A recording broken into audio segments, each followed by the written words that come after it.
Good morning, good afternoon, and good evening, my precious pack, and welcome back once more to Vega Conflict. I know the video is delayed and I'd never got to get the Anarchy video out, but I'll at least share in separate uploads the individual attacks of the high-level targets that I hit for entertainment's sake. But this video is specifically for the fleet commanders. We have the first few in the game, and we can view each of them under their respective tab. How you earn all of them is actually straightforward. You can get the first three, which is a common, uncommon, and rare, through missions that are unlocked as your bridge is upgraded. Now, to unlock Sybil, I actually don't know what it was, because when I logged in, I opened up the missions tab and collected her right away, but I think it had something to do with the tutorial or something like that, or complete all of the tutorials, so you know she's fairly straightforward to unlock. Commander Burr is even easier than that. All you have to do is go out with a level 3 or above bridge, I believe, or maybe it was level 5, and you just have to defeat just one, level 30 Vega, and that is a level 30 Vega cargo fleet, and that's the mission for him, then you collect him. Durin Clay was more interesting. He is, as it shows, a former poster boy for the Vega Corporation. He is overbearingly egotistical, and his capricious attitude conceals a sinister and determined intelligence. He possesses a high understanding of explosive weaponry and makes him more valuable, a valued asset of the rebellion. Okay, now each one is actually fairly interesting, and the fourth one we don't have yet, but she should be available in the next upcoming event, hopefully. If not, she'll probably be in the monthly event coming in 8 days. No, 9 days. But let's talk about Sybil first, because she'll be the first one you acquire, and she has no combat capacity bonuses. And how you rank them up is just by fighting. So what she does is, as it states, she is highly skilled in resource extraction. And along with this, if you use 3 cruisers in your fleet out of your 6 ships, you get an additional cargo bonus. And this doesn't apply to each individual ship, it's just an overall bonus. So it just randomly brings it up. So if you want to use tier 1 ships for any reason, you could have increased resource gathering, or if you're just out because you're low on helium-3 and ore, then you'd want to have her equipped as your current fleet commander. On top of that, the bonus is actually decent for lower levels. It'll allow you to haul back just a little bit more. And as for ranking up, they're fairly straightforward and extremely easy to rank up, especially for a higher level. For lower levels, you're going to be ranking them up fairly quickly, especially if you play a lot for no reason, just because you unlock the first commander, you equip them, and they rank up as you fight. Commander Burr is more combat focused, and I actually like the combat focused leaders more than Sybil, but Sybil is, as it shows, she's very skilled in resource collection.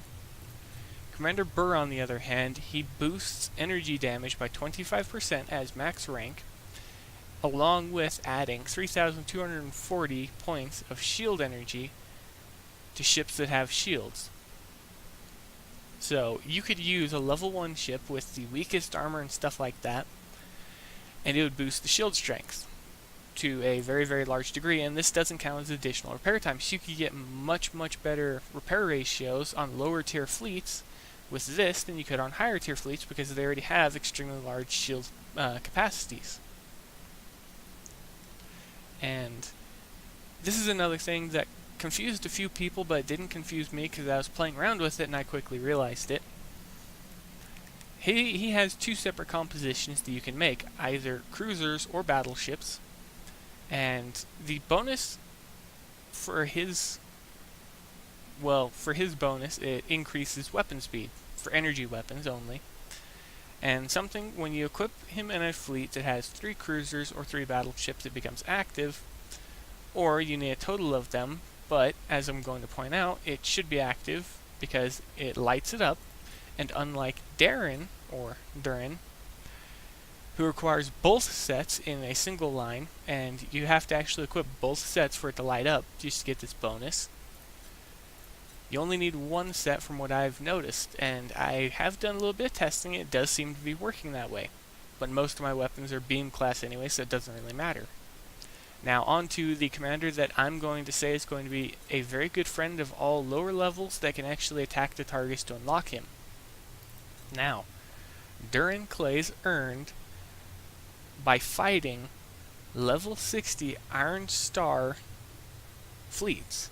Specifically the cruisers. You can't fight above level 60, but if you fight them, you get this commander. You have to beat 10 of them to unlock him. Now this is straightforward and actually pretty cool for how it works. His bonus, as you can see, it increases individual ship health, and the bonuses up here actually do affect individual ships, unlike the bonus down here where it's a fleet-wide buff. So each individual ship is increased by that amount. So you could have tier 1 cruisers that have a large amount of health with very low repair time, free repair time actually, which is going to bring up a point later in the video that I think everyone will enjoy. And again, he's unlocked via the missions. All you have to do is upgrade your bridge until you can access it. Now, there are a few people that have been having problems with this, i.e., some people, when they view the missions log, they can see the one for Sybil and they collect her, but they don't see the mission for Commander Burr or Durin Clay. Well, the easy way to know if you can unlock them or not, simply start the mission. As I said, to unlock and earn Commander Burr, you just have to beat one level 30 Vega cargo fleet, and that's it. You can collect him. And so far, everybody's been doing this, and it's been unlocking him as it should typically be. Because the missions, for some reason, they're hidden where they shouldn't be. I don't know if there's any fix or anything yet, but that's just how I was doing it. And if you don't see Durin Clay either, try doing the same thing. Attack level 60, defeat level 60 Iron Star cruiser fleet, and it should start the progress, and it should show up in the mission counter and start counting towards it for you. If not, just hit a few targets, and after you beat it, if it still doesn't show up, it should show up after you complete it, so you can collect your prize. Now, there are level restrictions, and because my base is basically already maxed out, I don't know what most of them were, because I just quickly collected each commander to see what they did. Now on to the commander that I'm looking highly forwards to, and can't wait for the next upcoming event. Now, I'm not even going to try and pronounce her name right now, due to partially dehydrated, and a little bit tired.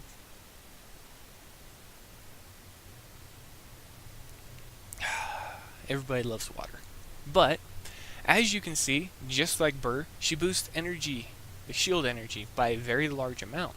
She also boosts cannon weapon damage per second, and she gives a base shield boost on top of that. And I don't mean bases in your modules, she gives your entire fleet a 15% shield boost on top of the base amount here. So if you actually take it into account, I don't know if it affects itself, but it should affect your actual shield on your ship as well. So this may not be affected by the bonus, but the actual ship would be. And it also increases their damage at the maximum rank by 15%. So they're going to be doing a little bit more health damage to all targets as well. Seems too good to be true? Well, that's exactly what it does, and her fleet composition is actually extremely good for a fleet like mine. Because I mainly use cruisers regardless with a carrier. In this case, my sovereign carrier, Dreadnought. And what it is 2 cruisers and a carrier, and you get 10% blight resistance on any fleet that's got that set up.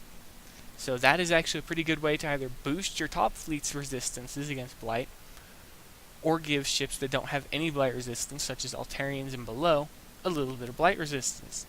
And you know the saying, a little goes a long way. But that is Tatiana Demina, and she is a master tactician, fearless pilot, and all-around force to be reckoned with. And as of right now, we can't unlock her, we have to wait for a mission, but the other 3 commanders I showed, you can. Now, on to the other point that I want to make.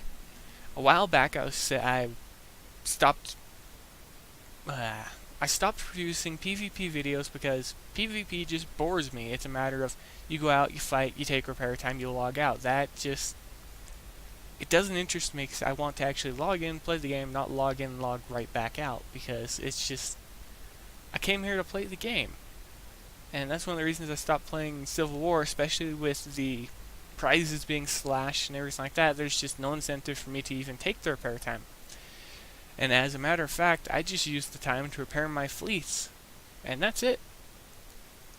But this is where these all come in, and I'm actually extremely happy that the commanders turned out the way that they have. Without them giving additional repair time for the bonuses they add, you do have to take time to rank them up, and it will take a while. But after a while, take tier 1 fleets out for PvP. Now a lot of people might think, oh, that's a waste of time, but remember, all of the tier 1 ships we have are mostly instant repair, and if you take the right commander and have them fully leveled up, you could turn a little tiny squishy fleet into a fleet, and due to the low damage at that tier, you could have quite a bit of fun with them. And I'm not talking, oh hey look, the fight's over before it started. I mean, each one has health or increased shields so that the fight lasts a little while, but when you get back to your base, it's all insta repair and it's very cheap. So for once, well actually I can't say this because the development team's been doing a very good job lately, which you very rarely hear me say that in the same sentence, especially about Kixeye. But as I said, their development team has been doing a very good job lately, and this was something that caught me off guard. I was aware of what Sybil would be. Now I'm not going to say how or anything like that. But I expected her to be your initial, as they stated, the first fleet commander, but I didn't expect her to have any combat capacity because she's going to be your first fleet commander, so she theoretically shouldn't have had any. So in that regard, they actually did exactly what I thought they would, and they've made her a resource gatherer. So for farmers like me, who, if we burn out all of our helium-3 or ore, it'll be easy to collect more. Well, much easier now. Commander Burr will be great for if you need extra shield strength, or alternative if you need health, go with Durin Clay. And every level, as you can see in here, the buff gets a little bit stronger. So, you know, shield strength goes up, and his first energy bonus becomes active at rank 15. I mean, level 15, not rank. And it slowly gets ranked up. He only has 50 levels, because his max level. And Durin actually has 70, but at max, you can get a pretty healthy amount. Well, I just stated exactly what it is. You can get a pretty good amount of health out of it. And I can see these being very fun low-level PvP for tier 1 due to insta-repair fleets, but then you could take a commander like Durin here, and you could increase the health on the ships that typically don't have more than 100, 200 hit points and light shielding, and you could make a fight go from being over in a matter of seconds to taking a few minutes just because you have a maxed out commander that you just took your time with. And that's the other benefit. As you rank up the commanders, they become more and more useful, because as you can see, he provides 30% increased explosive damage. So as you rank up after unlocking him, as you're grinding away through the events, he's going to be leveling up, and that bonus is going to be getting stronger and stronger. And that means that by the time that he's maxed out, you may still need him because you're still going to be grinding to get to the top tier in the game, but it's going to be easier because you're going to be doing a lot more damage. And on top of that, if you actually do the composition, which I don't see being beneficial because most people need a carrier, especially in high level combat. If you do decide to go down that route, you're going to be doing a little bit more area of effect damage. Well, not damage, but you're going to be having a larger area of effect, which will be very great at crowd control. So my idea for PvP, I'm going to be dropping down to tier 1 after I rank Durin up, but I'm currently working on Burr because my main fleet mainly uses energy weapons, so he makes more sense, whereas Durin would make more sense for me to play around with in low-level tier 1 PvP, because you could take instant ships, give them an extremely large amount of health for their tier. When you compare it to like a tier 6 ship, that little health bonus is nothing. And you can have a little bit more fun because it takes a little bit more time to destroy ships, so you can actually think on your feet. You don't just watch something at one shot, which could be pretty interesting, and I can't wait to see what people do with it. But for now, I'm not going to be doing PvP still, because I still have to level him up, and I need to decide exactly what I want my fleet to be. I may just go with explosive weapons on him and actually use it as a PvP fleet, just for fun. And as for Sybil, most of the time I've had her actually equipped on my Dreadnought fleet because they're just gathering resources anyways every time I use them in the fight, so it just made sense to me.